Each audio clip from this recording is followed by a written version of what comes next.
திறக்கப்பட்ட ஒரு ஊற்று. அந்நாளிலே பாவத்தையும் அழுக்கையும் நீக்க தாவீதின் குடும்பத்தாருக்கும் எருசலேமின் குடிகளுக்கும் திறக்கப்பட்ட ஒரு ஊற்று உண்டாயிருக்கும். அந்நாளிலே நான் விக்கிரகங்களின் பேரும் தேசத்தில் இராதபடிக்கு அழிப்பேன். அவைகள் இனி நினைக்கப்படுவதில்லை.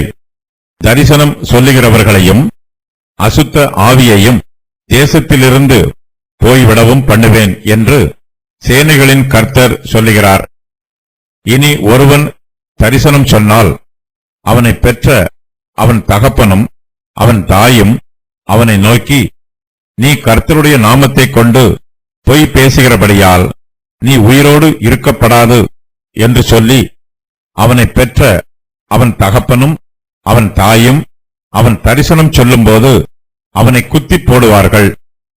அந்நாளிலே தரிசனம் சொல்லுகிற அவனவன் தான் சொன்ன தரிசனத்தினால் வெட்கப்பட்டு பொய் சொல்லும்படிக்கு இனி மயிர்போர்வையை போர்த்துக் கொள்ளாமல், நான் தரிசனம் சொல்லுகிறவன் அல்ல, நான் நிலத்தை பயிரிடுகிறவன், என் சிறு வயது முதல் ஒருவன் என்னை வேலை கொண்டான் என்பான்.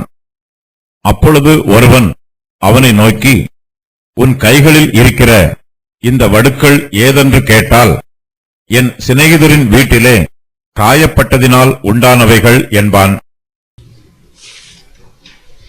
நம்முடைய கர்த்தராகிய இயேசு கிறிஸ்து உலகத்தின் பாவங்களை சுமந்து தீர்க்கிற தேவ ஆட்டுக்குட்டியாக வெளிப்பட்டார். அவர் நம்முடைய பாவங்களை சுமந்து தீர்க்க வெளிப்பட்டார் என்று அறிவீர்கள். அவரிடத்தில் பாவம் இல்லை. 1 யோவான் 3:5. நம்முடைய கர்த்தராகிய இயேசு கிறிஸ்து கல்வாரி சிலுவையில் சிந்திய தம்முடைய இரத்தத்தினால் நம்முடைய பாவத்தையும் அழுக்கையும் நீக்குகிறார். அந்நாளிலே திறக்கப்பட்ட ஒரு ஊற்று உண்டாயிருக்கும். அந்நாளிலே என்னும் வாக்கியத்திற்கு சுவிசேஷத்தின் நாளிலே, அதாவது புதிய ஏற்பாட்டு காலத்திலே என்று பொருள். எல்லோரும் பாவம் செய்து ஏகமாய் கெட்டுப்போய் இருக்கிறார்கள். தங்களுடைய பாவங்களுக்கு உண்மையாய் மனம் திரும்புகிறவர்களுடைய பாவங்களையும் அழுக்கையும் நீக்குவதற்காக திறக்கப்பட்ட ஒரு ஊற்று உண்டாயிருக்கும். அந்நாளிலே என்னும் வாக்கியத்திற்கு கிருபையின் ஆவியை ஊற்றும் நாளிலே என்றும் பொருள் சொல்லலாம். கர்த்தர் தம்முடைய கிருபையின் ஆவியை பாவிகள் மேல் ஊற்றும்போது அவர்கள் தங்களுடைய பாவங்களுக்காக மனம் கசந்து துக்கிப்பார்கள். தங்களுடைய பாவங்களின் நிமித்தமாய் அழுது புலம்புவார்கள். தங்கள் பாவங்களுக்கு உண்மையாய் மனம் திரும்புவார்கள். கர்த்தர் உண்மையாய் மனம் திரும்புகிறவர்களை சுத்தப்படுத்துகிறார். அவர்களுடைய பாவத்தையும் அழுக்கையும் நீக்குகிறார். அவர்களுடைய மனச்சாட்சிகளை சுத்திகரிக்கிறார். நம்முடைய கர்த்தராகிய இயேசு கிறிஸ்து தம்முடைய திரு இரத்தத்தினாலே நம்முடைய பாவங்களையெல்லாம் நீக்கி நம்மை சுத்தப்படுத்துகிறார். அவருடைய குமாரனாகிய இயேசு கிறிஸ்துவின் இரத்தம் சகல பாவங்களையும் நீக்கி நம்மை சுத்திகரிக்கும். 1 யோவான் 1:7. இயேசு கிறிஸ்துவனுடைய குத்தப்பட்ட விழாவில் இருந்து திறக்கப்பட்ட ஒரு ஊற்று உண்டாயிற்று. இதை பற்றி சகரியா ஏற்கனவே சொல்லி இருக்கிறார். அப்பொழுது அவர்கள் தாங்கள் குத்தின எண்ணெய் நோக்கி பார்த்து, ஒருவன் தன் ஒரே பேரானவனுக்காக புலம்புகிறது போல எனக்காக புலம்பி, ஒருவன் தன் தலைச்சன் பிள்ளைக்காக துக்கிக்கிறது போல எனக்காக மனம் கசந்து துக்கிப்பார்கள். ஈட்டியால் குத்தப்பட்ட இயேசு கிறிஸ்துவின் விழாவில் இருந்து இரத்தமும் நீரும் புறப்பட்டு வந்தது. இவை இரண்டுமே பாவத்தையும் அழுக்கையும் நீக்கும். பாவம் அழுக்கானது, அது தீட்டானது. பாவம் நம்முடைய மனதையும் மனச்சாட்சியையும் தீட்டுப்படுத்தும். நம்முடைய பாவம் கர்த்தரோடு நாம் ஐக்கியமாய் இருப்பதற்கு தடையாய் இருக்கும். நாம் பாவம் செய்யும் போது நம்முடைய மனதிற்குள் சமாதானமும் ஆறுதலும் இருக்காது. தேவனுடைய ஊழியத்தை செய்வதற்கு நாம் தகுதியற்றவர்களாய் இருப்போம்.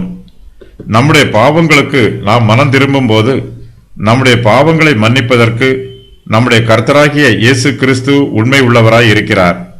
அவர் கிருபையும் இரக்கமும் நிறைந்தவர். நம்முடைய பாவங்களை மன்னிக்கும் கிருபை கிறிஸ்துவிடம் ஏராளமாய் உள்ளது. கர்த்தர் தம்முடைய மன்னிக்கும் கிருபையினால் பிரதான பாவிகளையும் மகா பாதகங்களையும் மன்னிக்கிறார். உங்களில் சிலர் இப்படிப்பட்டவர்களாய் இருந்தீர்கள். ஆயினும் கர்த்தராகிய இயேசுவின் நாமத்தினாலும் நமது தேவனுடைய ஆவியினாலும் கழுவப்பட்டீர்கள், பரிசுத்தமாக்கப்பட்டீர்கள், நீதிமான்கள் ஆக்கப்பட்டீர்கள். 1 கொரிந்தியர் 6:11. நியாயப்பிரமாணத்தின் காலத்தில் யூதர்கள் தேவாலயத்தில் பிரவேசிப்பதற்கு முன்பாக தங்களை சுத்திகரிக்க வேண்டும். அங்கே வெண்கல கடல் தொட்டி இருக்கும். அதில் தண்ணீர் நிரப்பப்பட்டிருக்கும். தேவாலயத்திற்குள் பிரவேசிக்கிறவர்கள் அந்த தொட்டியில் இருந்து தண்ணீரை எடுத்து தங்களை கழுவி சுத்தம் பண்ணுவார்கள். நியாயப்பிரமாணத்தின் காலத்திலே ஆசரிப்பு கூடாரத்திலும் கர்த்தருடைய ஆலயத்திலும் வெண்கல தொட்டி மாத்திரமே இருந்தது. புதிய ஏற்பாட்டு காலத்திலோ நமக்கு திறக்கப்பட்ட ஒரு ஊற்று உண்டாயிருக்கிறது. இந்த ஊற்றில் இருந்து தண்ணீர் எப்போதும் புறப்பட்டு கொண்டே இருக்கும். இந்த ஊற்று திறக்கப்பட்ட ஊற்றாய் இருக்கிறது. இந்த ஊற்று தாவீதின் குடும்பத்தாருக்கு மாத்திரம் என்று அல்லாமல் எருசலேமின் குடிகளுக்கும் திறக்கப்பட்டிருக்கிறது. எருசலேமில் இருக்கிற சாமானியர்களுக்கும் ஏழைகளுக்கும் தனவான்களுக்கும் ஐஸ்வர்யவான்களுக்கும் பெரியோருக்கும் சிறியோருக்கும் என எல்லோருக்கும் இந்த ஊற்று திறக்கப்பட்டிருக்கிறது. கர்த்தர் தம்முடைய கிருபையின் வல்லமையினால் பாவத்தின் ஆளுகையை நம்மை விட்டு நீக்கி போடுகிறார். யாருடைய பாவங்கள் எல்லாம் கழுவப்பட்டிருக்கிறதோ அவர்கள் எல்லோரும் நீதிமான்கள் ஆக்கப்பட்டிருக்கிறார்கள். அவர்கள் பரிசுத்தமாக்கப்பட்டிருக்கிறார்கள். அந்நாளிலே நான் விக்கிரகங்களின் பேரும் தேசத்தில் இராதபடிக்கு அழிப்பேன். அவைகள் இனி நினைக்கப்படுவதில்லை என்று கர்த்தர் சொல்லுகிறார். யூதர்கள் பாபிலோன் தேசத்து சிறையிருப்பில் இருந்து திரும்பி வந்தபோது அவர்களுக்கு விக்கிரகங்கள் மீதும் விக்கிரக ஆராதனையின் மீதும் வெறுப்பு உண்டாயிற்று. யூதர்கள் சிறையிருப்பில் இருந்து திரும்பி வந்த நாளில் இருந்து இந்நாள் வரையிலும் யூதர்கள் மத்தியிலே விக்கிரக ஆராதனை என்னும் பாவம் காணப்படவில்லை. கர்த்தர் இஸ்ரவேல் தேசத்தில் விக்கிரகங்களின் பேரும் இராதபடிக்கு அழித்து போட்டார். யூதர்கள் விக்கிரகங்களை தங்களுடைய தெய்வமாக நினைத்து பார்க்கவில்லை. அவர்கள் மறுபடியும் விக்கிரக ஆராதனையில் ஈடுபடவில்லை. ஆதி திருச்சபையிலே ஏராளமான யூதர்கள் இயேசு கிறிஸ்துவை தங்கள் இரட்சகராக ஏற்றுக்கொண்டார்கள். அவர்கள் இயேசுவை மேசியாவாக விசுவாசித்தார்கள்.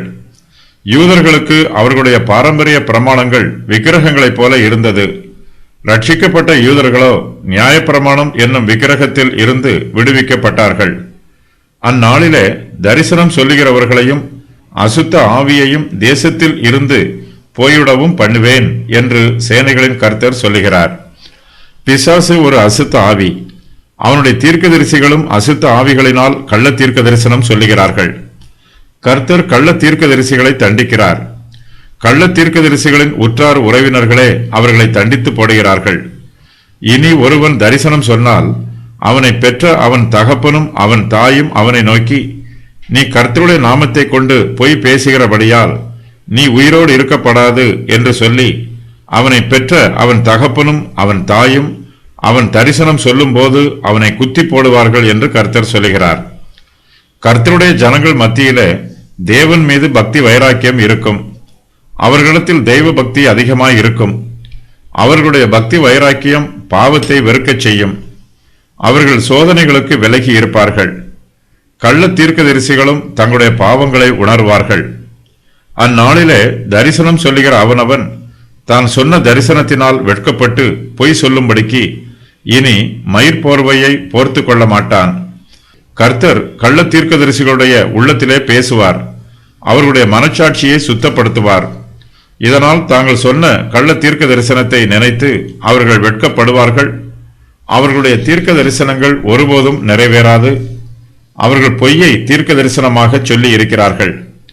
கள்ள தீர்க்கதரிசிகள் ஜனங்கள் மத்தியிலே தங்களை தீர்க்கதரிசிகளாக வெளிப்படுத்தி காண்பிக்க மாட்டார்கள். தீர்க்கதரிசிகள் மயிர்போர்வையை போர்த்து கொள்வது வழக்கம்.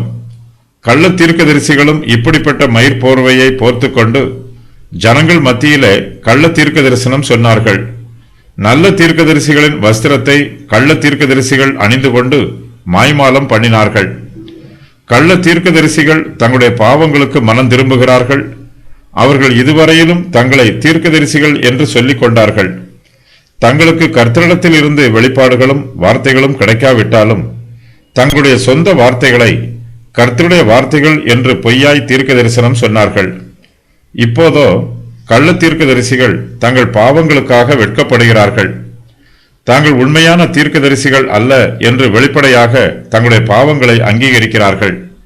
அந்நாளிலே தரிசனம் சொல்லுகிற அவனவன் தான் சொன்ன தரிசனத்தால் வெட்கப்பட்டு பொய் சொல்லும்படிக்கு இனி மயிர்போர்வையை போர்த்து கொள்ளாமல், நான் தரிசனம் சொல்லுகிறவன் அல்ல, நான் நிலத்தை பயிரிடுகிறவன், என் சிறு வயது முதல் ஒருவன் என்னை வேலை கொண்டான் என்பான் என்று கர்த்தர் சொல்லுகிறார். நம்முடைய பாவங்களுக்கு நாம் மனம் திரும்பி கர்த்தர் நமக்கு கொடுத்திருக்கும் வேலைகளை உண்மையாய் செய்ய வேண்டும். கள்ள தீர்க்க தரிசனம் சொல்லி ஜனங்களை வஞ்சித்தவன் இப்போது நிலத்தை பயிரிடுகிறான். அவனுடைய அன்றாட வேலைகளில் பெரிய மாற்றம் உண்டாயிருக்கிறது. ஒரு சிலர் கர்த்தருடைய வார்த்தையை கேட்டு தங்களுடைய பாவங்களுக்கு மனம் திரும்புகிறார்கள். வேறு சிலரோ கர்த்தர் தங்களை கண்டித்து காயப்படுத்திய பின்பு தங்கள் பாவங்களுக்கு மனம் திரும்புகிறார்கள். கர்த்தர் நம்மை அடித்து காயப்படுத்தும் போது நம்முடைய சரீரத்தில் காயத்தின் வடுக்கள் இருக்கும். கள்ள தீர்க்கதரிசிகள் தங்கள் பாவங்களுக்கு மனம் திரும்பவில்லை என்றால் கர்த்தர் அவர்களை கண்டித்து காயப்படுத்தி மனம் திரும்ப வைப்பார்.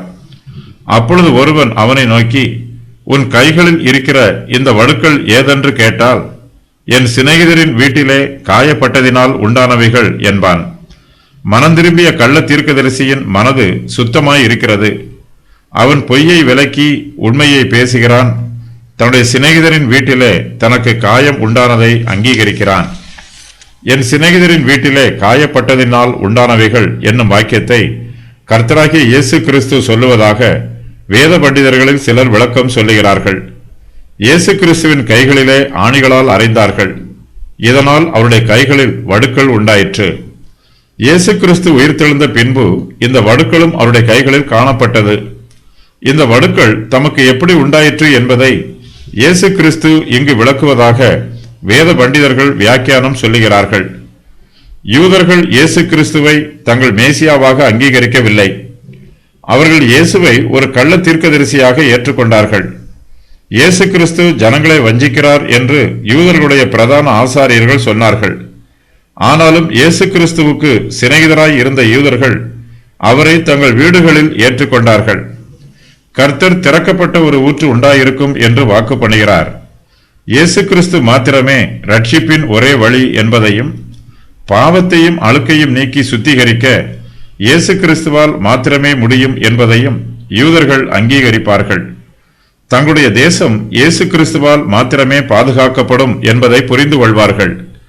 திறக்கப்பட்ட ஓர் ஊற்று என்பது இயேசு கிறிஸ்துவின் சிலுவையின் மூலமாக உண்டாகும் ரட்சிப்பை யூதர்கள் அங்கீகரிப்பதை குறிக்கும். கர்த்தர் அந்நாளிலே விக்கிரகங்களின் பேரும் தேசத்தில் இராதபடிக்கு அளிப்பார். வேதாகமத்தில் பல விக்கிரகங்களின் பெயர்கள் கூறப்பட்டுள்ளது. இனிமேல் அந்த பெயர்கள் கூட கூறப்பட மாட்டாது. திறக்கப்பட்ட ஊற்று எல்லா பாவங்களையும், அசுத்தத்தையும், கள்ள தீர்க்க தரிசனத்தையும், அசுத்த ஆவிகளையும் ஜனங்களிடத்தில் இருந்து அகற்றி அவர்களை சுத்திகரிக்கும். ஒருவன் அசுத்த ஆவியை கொண்டு கள்ள தீர்க்க தரிசனம் கூறினால் அவனுடைய பெற்றோரே அவனை கொன்று போடுவார்கள். இந்த வாக்கியம் உபாகமம் 13:6-11, 18-20 ஆகிய வசனங்களில் கூறப்பட்டிருக்கும் சம்பவங்களோடு ஒத்திருக்கிறது.